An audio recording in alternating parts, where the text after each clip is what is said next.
материал.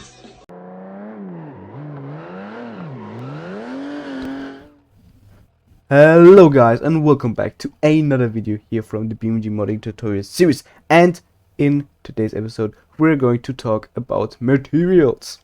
So the first thing we're going to do is go into Blender, and here we have the standard material on our parts, and what you need to know is every material in BeamNG corresponds to one material in Blender. So later when we make a new material, we will exactly have one BeamNG material per Blender material. Well, first of all, how do we even get to the materials in BeamNG? We do that with the world editor. If you go ahead and press F11 on the keyboard, it's going to open up, and then if you go to Window, Material Editor, the Material Editor will pop out on the right there, and we're just going to select our player vehicle, and it's going to show us, if we choose a drop down, all the materials that are on this vehicle right now. As you can see, there are a lot of them for a lot of different things. But the first one we'll have a look at is the ETKI main material, which has, well, well, I don't know, 60-70% of all of the surface covered. So that would be first the body panels, then we have the chassis or unibody or whatever it is, and other structural components. I can show you by just removing these right here. Now everything that has turned white is actually from the main material. So you can see suspension components, the spare tire, fuel tank, exhaust, the underbody, all of the body panels, as I said, and also, yeah, all structural other components. What is not in the main material is the engine. For the main part, the engine isn't in there. Then the interior is also not. Actually, there are multiple materials in the interior, and lights, because lights have special materials that can actually change color based on whatever you do. So yeah, that's how it's split up. You can obviously always check what's what to just see like what kind of different materials are there. So we're going to start off in here with our main material. No, not rename this, rename this. I'm just going to call this material tutorial main. And yeah, you might think already can export this and then edit the material in BeamNG, but there's one thing I want to show you, which is the, where is it? Interior carpet, which is this, and the carpet is all of this white stuff in here, which is, well, the carpet.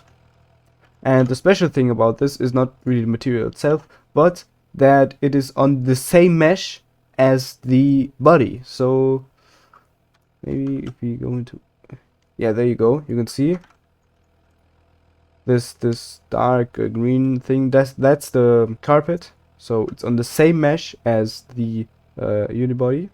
So we have two materials on one mesh, and I'm also going to show you how to do that. So we'll only select our body, and then you can see like the interior here, that's where that would be. So we go into edit mode, then just select something, and then go linked. Just linked over that, and if you select seam on the interior, if you have seams everywhere, then you'll see that it only selects what is on the inside, where carpet will be. Obviously there would really be carpet on here, because obviously it's like the inside is a rear bumper, so it would, I don't know where the cabin ends, somewhere around here maybe. Well, the window might still be in there. There you go. Now I have only that selected, and I go ahead and make a new material slot, add a new material, and I'm going to call it tutorial underscore carpet. So int carpet, short for interior carpet. At least I think that's what it means, but it's not really important. And then we're just going to, with whatever we have selected, where we want that material to be applied to. Well, not this. I don't want to have the material on here. Good. And you're just gonna hit assign. Oh wait, no. Shit. Select the material and then hit assign. And now if we make this one gray and go into preview mode, you could see that the white parts are where the carpet is and the gray parts are where the main material is.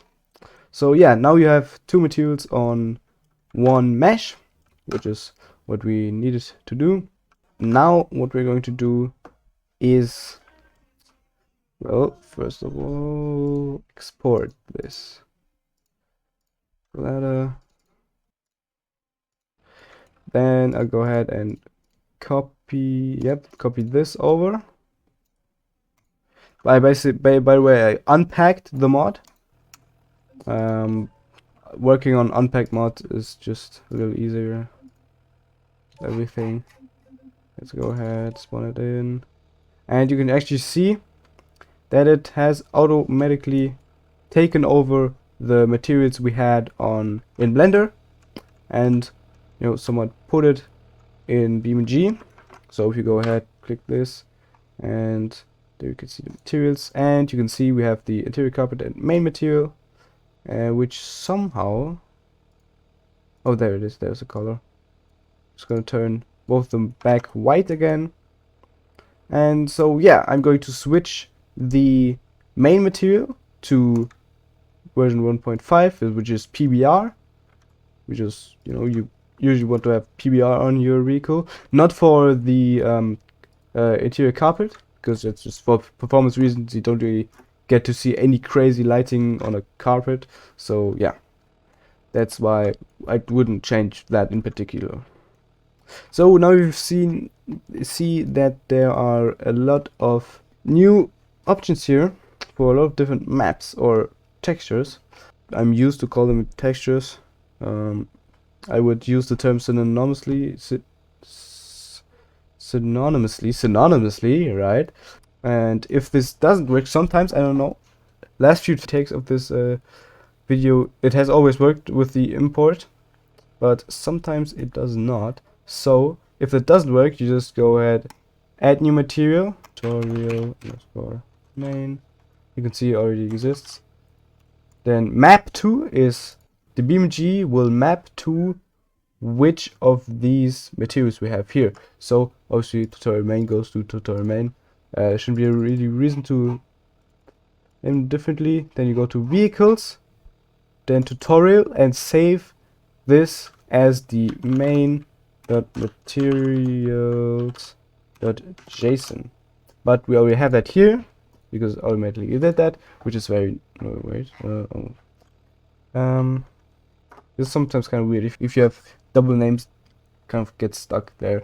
But yeah, so now we are going to first do the base color map. Base color map is kind of the easiest one, to be honest.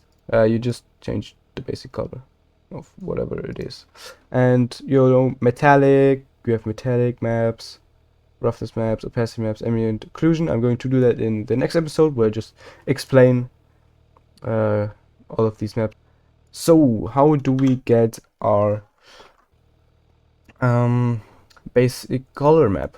Well, we just go into shading. Let's go do that, and you're going to create image texture, create a new one. The requirements for the texture size is a minimum of 16 pixels on every dimension, and it must be a power of 2. So then the next thing we're going to do is obviously give it a name, tutorial underscore main, because that's the material it's going to go to, then underscore, and then B for base color, and then dot color. Why do we have to do this dot color is because of something called the texture cooker. It basically just turns the PNG files we have later as a texture into DDS files, which is direct draw surface, I think. And it's just another file format the BeamNG uses for its materials. So it automatically converts them, and we have to give it like this kind of tag thing so it knows what it's dealing with and convert it to an appropriate DDS type. So this color, because obviously you want to change the color. Then there's also data for something like the ambient occlusion. Ambient occlusion would be .data because it only gives additional data on how to change the rendering of the material. So there we go. Make that, and we can go in here. You can see we have that here, and now we're actually going to change the UV map again. Let's first select one of these where we know that the material is tutorial main, and then press Shift G and select similar. Oh wait, I just have to select all of these to make it work. Shift G, select similar material. Wait. Oh, these don't have the material. Why don't they have these material assigned? Yeah, let's me. Okay, there you go. Yeah, now every single one has the material. Good. Go here. Then let's do it again. And why we want to do that is because we don't want to have the carpet material or the faces of the carpet material in this UV map, because it's just going to take up space and we don't use it on this material. So we unwrap them both individually. Yeah, because obviously they use different textures, so they can overlap. It's no problem if they overlap later. If you, for example, check these, you can see they overlap a little bit here, but that's no problem because they use different textures and different materials. And they're actually supposed to be like this. Wait, we're just gonna unwrap again. Yeah, I didn't really change a lot. Just unwrapped it without the interior. Good. And one thing you can do to ensure that they are even better scaled, you can just go ahead and hit that average island scale. And also, what we need to do, let me just do that again, and you have to create a little bit of a margin. That good? Yeah, 0.001 looks okay. Because I'm going to explain it later, the textures will also be using a little bit of margin. So let's go ahead and open that up. We don't really see anything yet. So to get any information on this, obviously you could paint it, but that's not really making any sense. So, and obviously this way I'm going to show you is way faster, which is by baking it. So first select the texture you want to bake to. Baking is basically just a process of Blender, doing some kind of processing to decide whatever the texture would look like in the end. So we have different modes. There's combined, ambient occlusion, shadow, position, normal, UV, roughness, emit, environment, diffuse, glossy, transmission. The one we'll use is ambient occlusion and diffuse.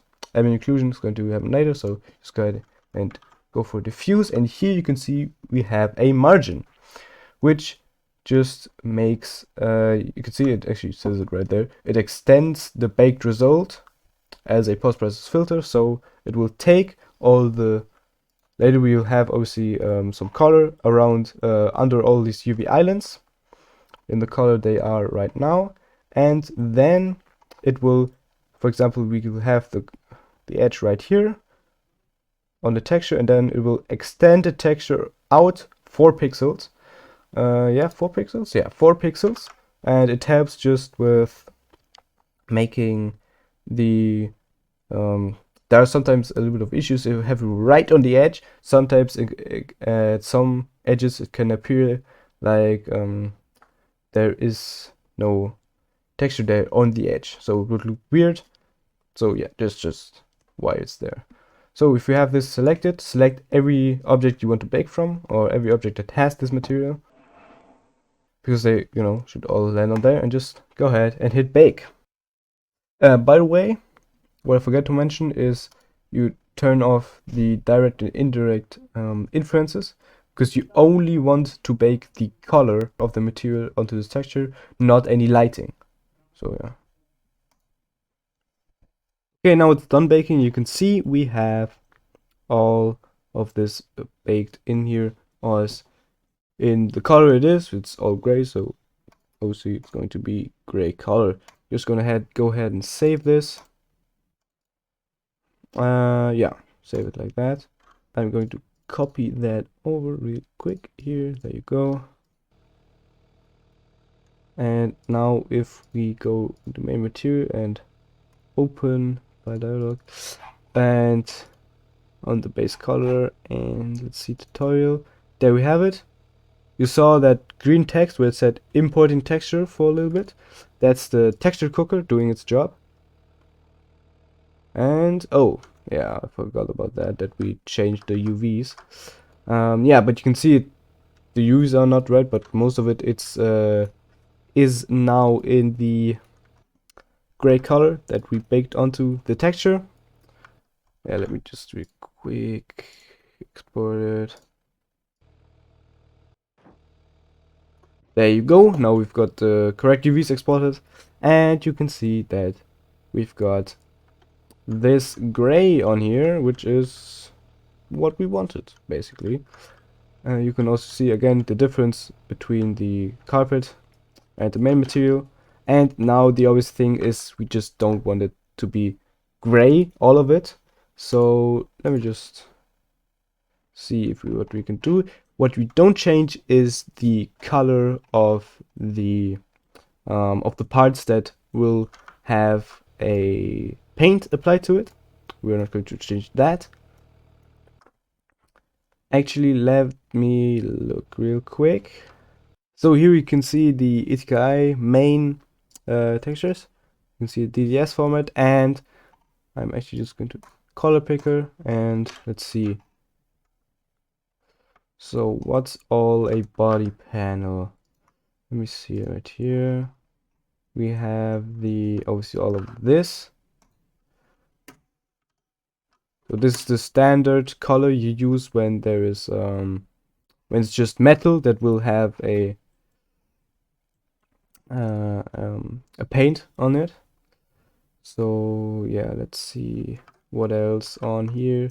The top of the hood probably gets paint too, so let's select this. Okay, that's here. What else gets paint? Nothing. Yeah, I don't think anything else would get paint really, to be honest.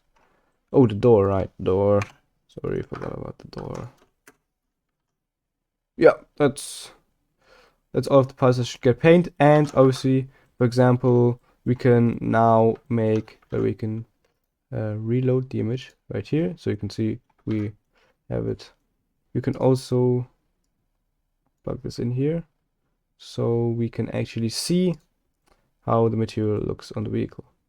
And now what I'm going to do is, well, you can basically just go ahead and, for example, for these components right here, which is this, the top, I don't know, maybe, okay, what kind of color, it's like a normal metal kind of thing. So I don't know, maybe you keep the color, but then you're going to have some rust on it, and then just either like you can take yeah, a texture or something like that. I'm just gonna paint something on here just like this, so you can just for demonstration, you know. So now that we have the texture here, let's go ahead, go back in here, then wait, why can't I tab in here? Oh, thank you very much. This is the one that we edited just. They saw that it was importing when you saw that blue streak there.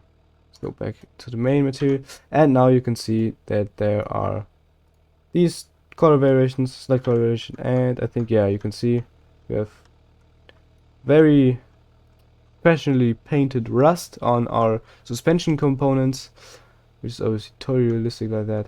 And yeah, that's, I think, did I cover everything I want to cover? Oh no, one thing, if you select instance base color, it will, as you can see, this will multiply the color of the vehicle by the base color of the vehicle by the color you have selected here. Right now it's black, so right now it's white, so it doesn't change anything about the color. But if we go in here, and you can see now we can change what color the vehicle is. Pretty basic, right? Only one thing, that's not how you do it really. Later on we're going to have a second layer. So if you go ahead and hit that, you have a second layer. You can also see quite bright. We have a second layer, which, yeah, I'm going to explain in the next episode. All of the other maps I will explain too. And yeah, thank you guys very much for watching. I hope you guys really enjoyed the video. I see you guys again in the next video.